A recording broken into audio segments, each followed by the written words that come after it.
The Bills are going to be right there again this year. I mean, we're talking about Josh Allen as their quarterback, returning MVP. He's won 13 games 3 times in his career. This guy knows how to win. Greetings and salutations and welcome to the Odd Coaches Podcast preview of the AFC East. I am your host, Dr. Keith Adams, and with me today, breaking down the AFC East, straight out of New York City, kind of, sort of, but not really, our teacher of the month, everyone, Mike Connors. Mike, are we ready to get to the AFC East, sir? Oh, let's get to the senior circuit. I am ready to talk some Northeast football. All right, segment 1, we will go over a general overview of the teams. Segment 2, we will talk a driving question that each team has to answer. And in segment 3, we will talk about things strictly for entertainment purposes only. We're going to start with the Buffalo Bills. Over under 11.5. All right. The Bills have been favored to win 12 games for a lot of years. They are primed. They are ready. They just haven't gotten over the hump. Mike, what are you thinking about the Bills this year? The Bills are going to be right there again this year. I mean, we're talking about Josh Allen as their quarterback, returning MVP. He's won 13 games 3 times in his career. This guy knows how to win. We talked about this earlier in the podcasts a couple weeks ago. Just because you didn't win a Super Bowl doesn't mean you've had does not mean you have not had an outstanding career. And so far, that's Josh Allen. The guy's a Hall of Famer. He's working his way there. Just the one thing he needs is that chip.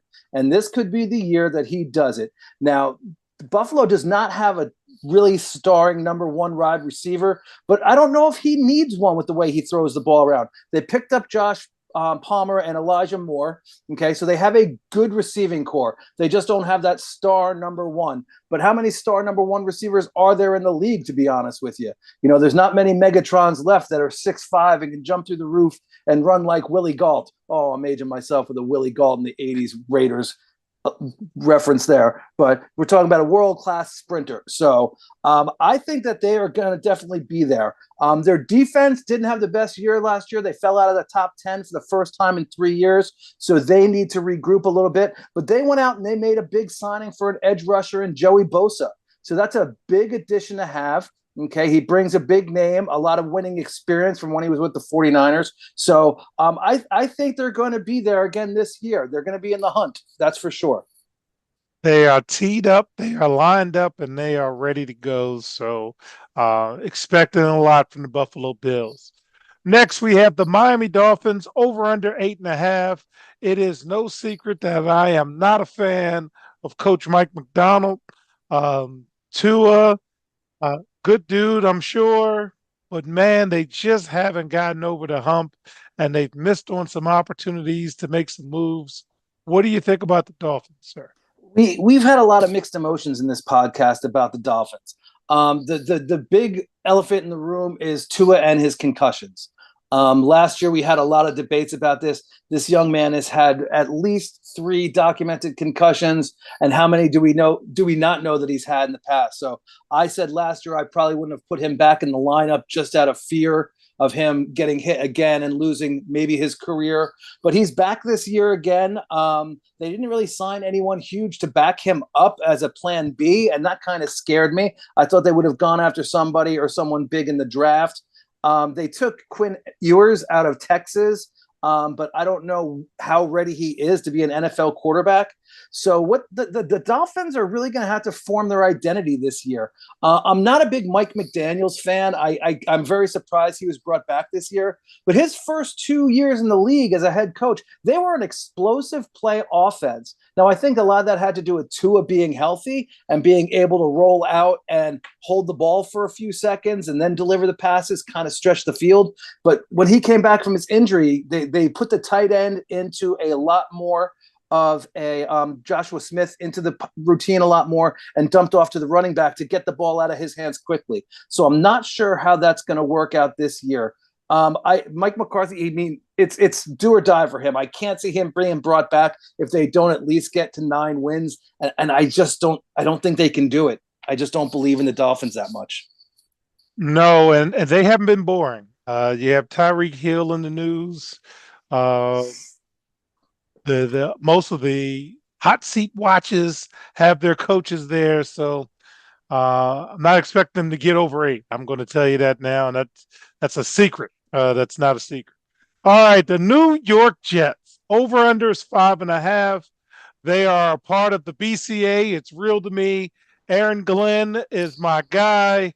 I'm rooting like heck for Justin Fields because, quite frankly, I just don't think this kid has had an opportunity, and he's going to get a chance. Signed a 2-year deal, a very team-friendly contract.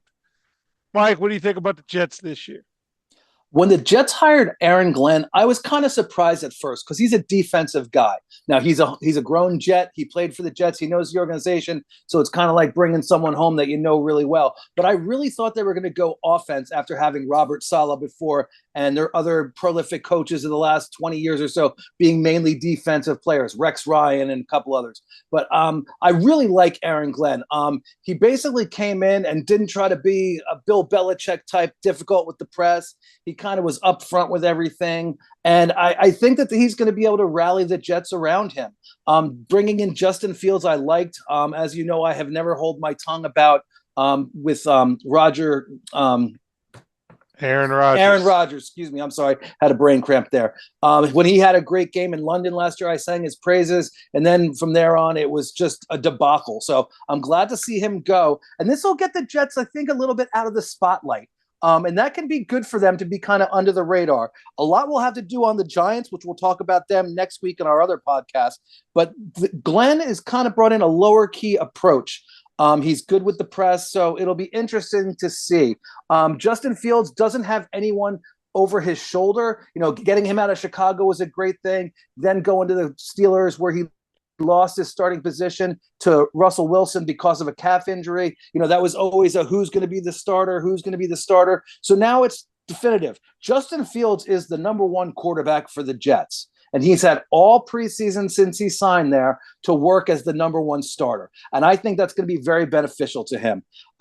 He's got good tools around him. I mean, when the Jets brought in Rodgers, we said that he was the one missing piece that they needed. Now, a couple years later, there's been some attrition, but it's still a solid team. They have a very solid defense. So I think that the Jet fans are going to be very excited for the season and see how Fields does.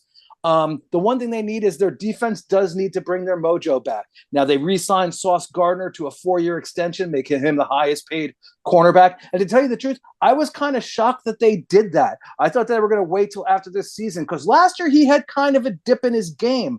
But this is the Jets showing a lot of faith in their homegrown quarterback. And they did the same thing on the offensive side of the ball with Garrett Wilson. I should have mentioned that earlier, making him a 4-year, $130,000. Jesus, that's one play.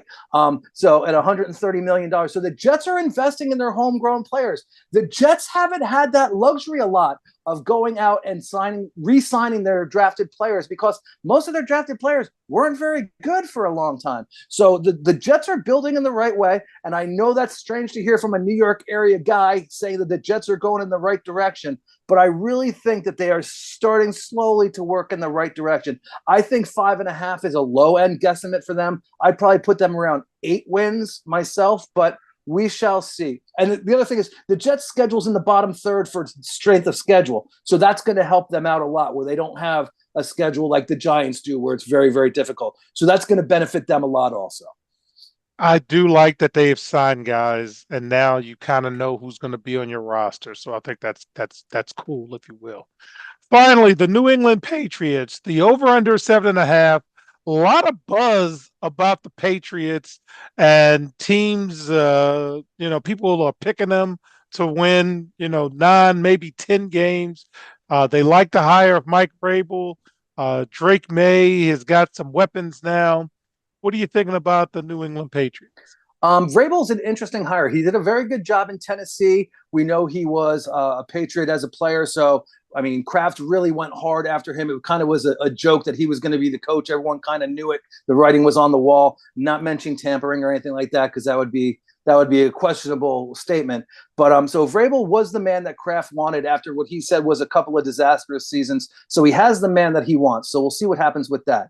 That being said, Few teams go into the season with their receiver room not having designated receiver number one, receiver two, slot receiver. The receiver position is really up for grabs in New England. I mean, they signed Stephon Diggs to a 3-year, $69 million contract, which sounds good on paper, but he's coming back after an ACL tear. This isn't like a broken leg or a broken bone that you know is going to heal better. This is a guy who's got to accelerate quickly, make cuts on that leg when he's running his routes. So that's going to be interested to see what happens. Demario Douglas was their leading receiver last year, so he's not lighting up everyone's fantasy board as the number one receiver they want to pick. So that's going to be interesting to see what happens in this pass happy NFL that we have nowadays of not having a receiver room that has a definitive number one, number two, and slot receiver. New England's got a shot to do some stuff, so I will be keeping an extra eye on them. They did make some very predictable moves. The Mike Vrabel hire was worst kept secret. Drake Maye now has a better coach, if you will, for him. So we'll see what happens with that. And with that, in segment 2, we're going to answer the big question for every team in the AFC East. We'll be right back on the Odd Coaches Podcast. Hi, everyone. I'm Dr. Keith Adams, and for years, I've witnessed the struggles student athletes face on how to truly balance the demands of academics and athletics. It's a question that I have dedicated my life to answering. That's why I wrote Finding the Balance, my personal journey to academic and athletic success. It's more than just a book. It is my personal journey, and it is filled with hard-earned lessons from decades as a coach, educator, and now president of the CKA Safe Project.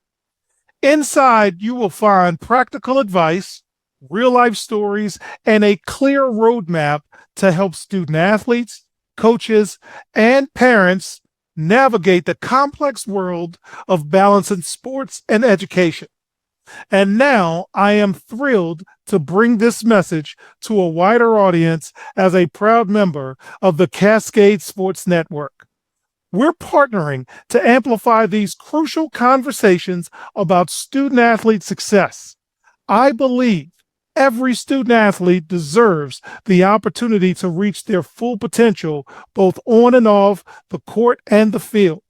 You can purchase your copy directly from our website at www.ckasafeproject.org.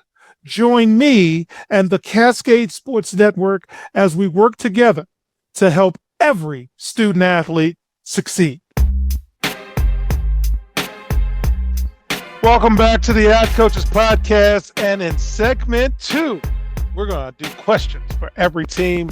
So, Mike, I got to ask you, can Josh Allen take Buffalo to the title? What do you think?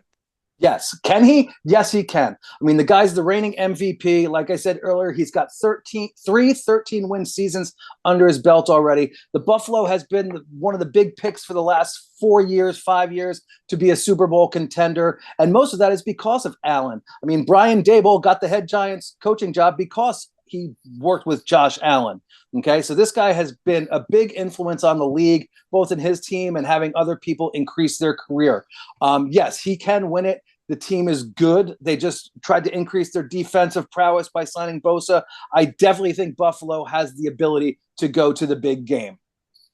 All right. Josh Allen can definitely take Buffalo to the title. I'm not pushing my chips all the way in, but Buffalo is a team that we have to watch. So with the Dolphins, is it fair for Mike McDonald to be on the hot seat? Oh, absolutely. He's on the biggest hot seat in the NFL going into this year, I think. I mean, the Dolphins have given him almost everything he needed. The Tua concussions, that's been a hamper, but he can go out and say, I need other pieces to just back up what Tua does in case he gets injured again. So I don't have any faith in Mike McDonald. don't dislike the man. I don't know much about him other than I don't agree with a lot of his coaching decisions. I mean, he could be Mother Teresa's nephew for all I know with what he does in the offseason.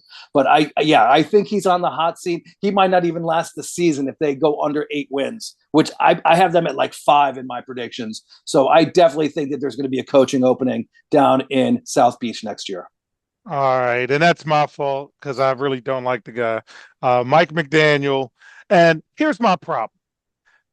I don't think he paid the dues the right way in terms of getting the gig. I think, the owner, who's not doing a very good job, just picked wrong. The Brian Flores situation was a bad situation, Mm-hmm. and this was just piled on. And then he had a little bit of success, and instead of just kind of saying, "Okay, we're going to be okay," he was a little too loud for me. And I Mm-hmm. always say, for me, boring wins more than it loses. Yeah. And you weren't boring, and now you ain't won a game in December. You haven't won anything in the cold weather.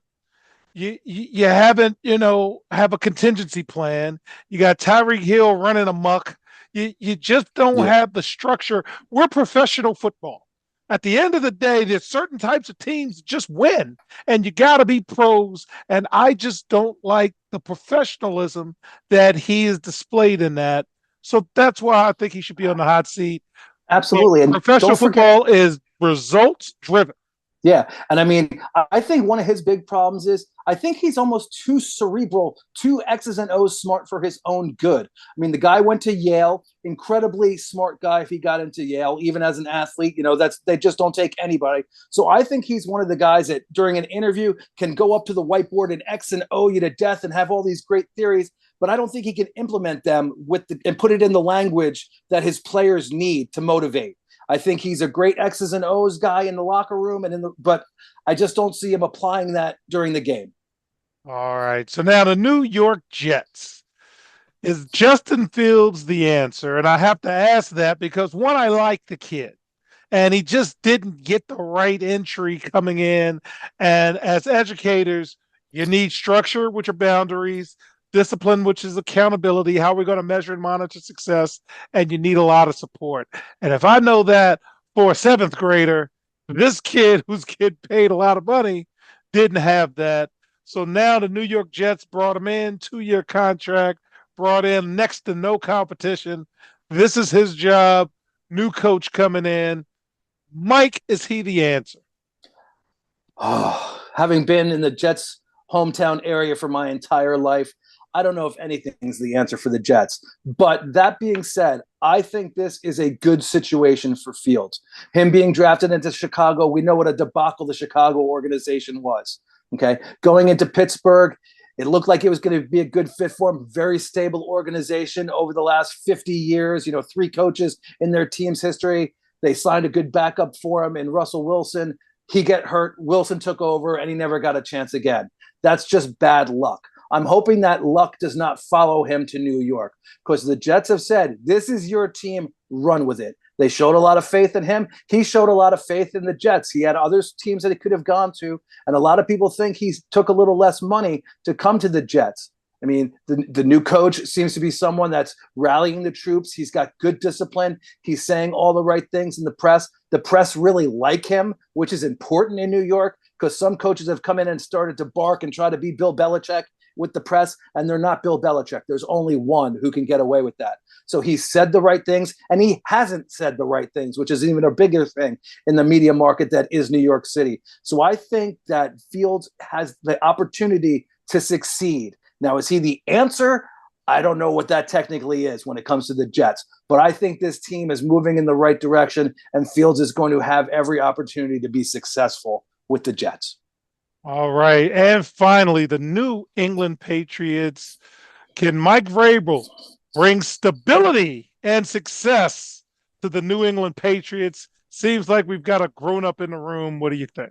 Yeah, absolutely. I mean, the Patriots are one of the greatest organizations in sports history. Their owner knows what he knows and knows what he doesn't know. So he's hiring good football people. He knew he wanted Vrabel. He went out and got him. He was the first one to say the last couple of years have been the worst in franchise history, and I need to change that. So Vrabel has a good track record of taking a mediocre team and making it a good team when he was with the Tennessee Titans. And now he has an owner that believes in him. I'm not saying the Tennessee owner didn't, but Kraft is a very outspoken advocate that he's going to do what he needs to do to win. So I think Vrabel is going to bring stability and success. Now, will that success all come this year? I don't know about that.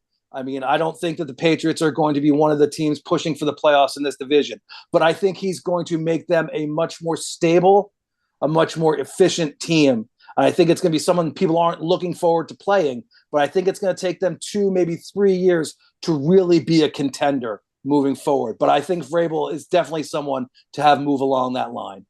Yeah, and the AFC doesn't scare you. It's not a murderer's row. They win boring. In terms of teams, no one's scared to play the Dolphins. Nobody's scared to play the Jets. Buffalo's going to be tough, but that's the kind of team you actually get up for. Yeah. So New England's going to have an opportunity to do something. And when we get back in segment 3, we'll talk about things strictly for entertainment purposes only. We'll make some predictions. We'll see how many playoff teams we think are coming out. We'll be right back on the Odd Coaches Podcast. Hi, everyone. Dr. Keith Adams here. And for over 30 years, I've dedicated my life to helping student athletes succeed, not just on the fields and the courts, but in the classroom and beyond. And that's why I founded the CKA Save Project. The CKA Save Project understands that finding the balance between academics and athletics is crucial for long-term success. That's why the CKA Save Project offers a range of programs, including personalized consulting, mentorship, and coming in 2027, our innovative Gap Year Basketball Academy designed to assist both young men and women reach their full potential both on and off the court. I'm incredibly excited to announce that the CK Save Project is now partnering with the Cascade Sports Network. This partnership will allow us the opportunity to amplify our message and reach even more student athletes through the Odd Coaches Podcast and other exciting initiatives. Join the CKA Save Project and the Cascade Sports Network as we empower the next generation of student athletes. Visit CKA on the web at www.ckasaveproject.org to learn more. Let's work together to find the balance and help unlock your potential. Welcome back to the Odd Coaches Podcast. And in segment 3, we're going to talk about things strictly for entertainment purposes only. Mike, who do you have as the predicted division champion? I think there's only one real logical choice when it comes to predicting a division champion for this division here in July. It's got to be Buffalo on paper. Now, anything could happen. Allen could get hurt. There could be a tsunami and they lose their stadium and they have to play on the road all the time. But Buffalo is definitely the team to beat in this division, head and shoulders above everybody else. So you can't say anybody else right now. Agreed. Buffalo is my predicted division winner. Who's your sleeper pick for the AFC East? I think the team that's going to surprise everybody the most is going to be the Jets this year. I really think Glenn is going to be an excellent coach for the Jets. I think Fields is going to come out with a chip on his shoulder. He's got a couple years in the league of experience. He knows what's been working, what hasn't been working for him. They're tailoring things specifically to him as quarterback 1, which is the first time in his career that he's had that definitive answer for a long period of time. The Jets have put a lot of faith in him. He's put a lot of faith in the Jets. So I think the Jets are going to be a surprise team this year. I'm not saying playoffs, but I think they're going to be a team that as the year goes on, people are going to be like, wow, they really did a good job this year. Yeah, my surprise pick is going to be New England, my sleeper pick. One, Vrabel has already been a head coach, and when you get that second opportunity to be a head coach, you're generally much better than you were the first time. And he wasn't bad the first time. No, he wasn't was very bad good at all. He was very good. So second, because the AFC East, I think, is pretty weak, there's going to be some opportunities there. So I'm going to keep that eye on the New England Patriots. Mike, in terms of playoff teams from the AFC East, do they get one? Do they get two? What do you think? I can only say one right now. I think Buffalo is the only team right now that you could say at the beginning of the season is definitely a postseason team. The others, I would, if one snuck in as a wild card, would I be shocked? No. If New England or the Jets snuck in as a wild card, the last seed, I wouldn't be like, it wouldn't end the world for me. But I just see Buffalo right now as the only team that will make it out of here into the playoffs. Yeah, and for me, because the AFC South is bad, bad. They're only getting one team in, so these other teams will have to come from somewhere, and the AFC North tends to beat each other up. So I'm going to say Buffalo definitely, and I'm going to say New England slides in that last spot because the AFC South's only getting. So yeah, we'll see what happens. That's definitely a possibility. And New England, yeah, they could. Their quarterback still scares me a little bit, but scares you absolutely. But and so you'll know, fans, longtime fans of the show know.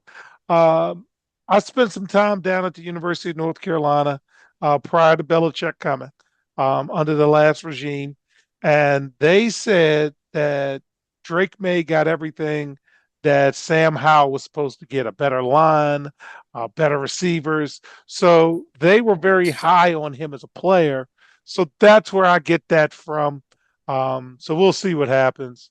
And finally, Mike, do we have a big game participant coming out of the AFC East? I think we do. I think this is Buffalo's year to go to the Super Bowl. When we did the AFC North, a lot of people thought that I would probably go with the Ravens because I'm very high on them as well. But I think this is Allen's year to take the next step. He's the reigning MVP. He's coming off a 13-win season. It's either take a step forward or take one back. I think he's taken a big step forward this year. Yeah, if anybody from the AFC is coming out, it's going to be Buffalo. There's a very good chance that everything goes through Orchard Park, and that weather is not forgiving. Yeah. Bills Mafia makes it a tough place to play, and then the weather on top of it. Love Bills Mafia, by the way. They're some of the kindest people. They root hard for their team. Yes. But man, when stuff happens, they jump in with both feet. So through the table, they jump in. Kudos to Bills Mafia. All right. So on behalf of our Teacher of the Month every month, Mike Connors, I'm Dr. Keith Adams saying thank you for listening and or watching the Odd Coaches podcast, also seen on the Cascade Sports Network. And we will see you on the sidelines. Until next time, take care. The Odd Coaches podcast is sponsored by the CKA Save Project. The CKA Save Project is an industry leader in providing student-athlete academic and athletic support. From assessing student-athletes' academic and athletic skills, to measuring and monitoring student-athlete academic progress, to improving student-athlete time management and organizational skills, the CKA Save Project provides wraparound services for student-athletes from middle school through college. For more information, visit us on the web at www.ckasaveproject.org or schedule a free consultation with Dr. Keith Adams by emailing cka@ckasaveproject.org. We hope you enjoyed today's show. The Odd Coaches podcast drops new episodes every Tuesday through Friday on most weeks. Make sure you subscribe to the Odd Coaches podcast on Apple Music, iHeartRadio, Podbean, Spotify, and YouTube. Follow the Odd Coaches podcast on Twitter and Instagram at Odd Coaches. Follow Dr. Adams on Twitter and Instagram at CKA Save Project. In addition, follow Coach Mike Francis on Twitter and Instagram at Coach Franchise, spelled Coach FRANCHIZE. For more information about the CKA Save Project, please visit them on the web at www.ckasaveproject.org. See you next time on the Odd Coaches Podcast.